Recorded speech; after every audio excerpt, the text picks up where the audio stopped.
Yeah, and I also have a combination myself. I also think that the money factor is important, because as a risk among many social entrepreneurs is they tend to be too social. They tend to have problems building up a profitable enterprise, and if they don't bring a profitable enterprise, they can never grow, they can never expand, and they can never make more difference. Because in the end of the day, the difference that you make is going to be, if you compare one thing, the profit that you make in a company is rarely above 10%, right? And it's a small piece of your business. So one option is, and many companies use that, you try to make as much profit as possible, and then you give that profit to something good. It's good, but you're going to make a whole lot more difference if the whole way that you make your money, the whole way every little rupee that you earn is made in such a way that that action in itself makes a difference, whether you make profit or not.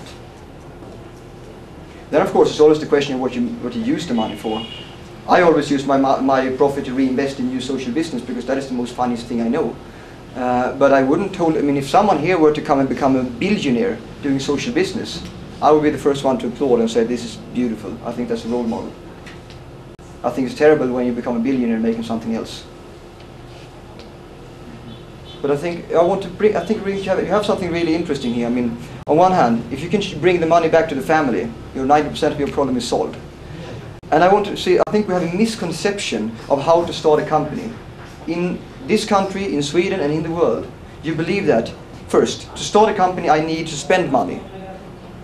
There you have completely and utterly misunderstood every basic principle of business. You make business to earn money, not to spend money. Remember that. So, when you start a business, you make it to earn money as soon as possible.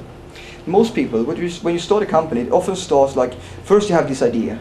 You go and look for some investment, you get some money, then you make big plans, you write business plans and all these things.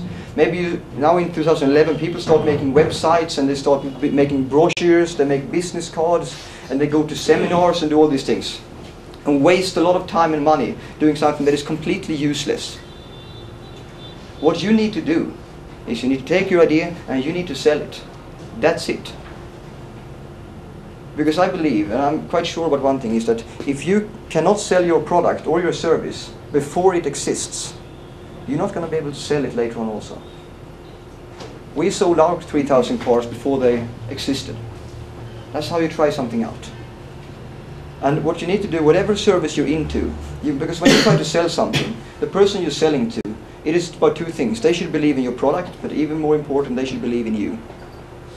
And if you believe in yourself, chances are that others will too. So what I think, if you come to someone, you believe in yourself, and you say, I'm starting up this business, sell what you have to them. Make them become your client. If your plan is to sell, suppose that you're selling in education or trainings, that is like a 3 weeks training, that's going to cost 20,000, 30,000 rupees. Sell them a one-day session for 1,000. Once they have bought that, you have a whole day to sell your next 20 days. And that's really easy. Because what you need in the beginning is only one thing. You need your idea and you need a customer. If you have that, you have a business. And if you have that, you have income that you can show to your family. And then it's going to sound a whole lot different.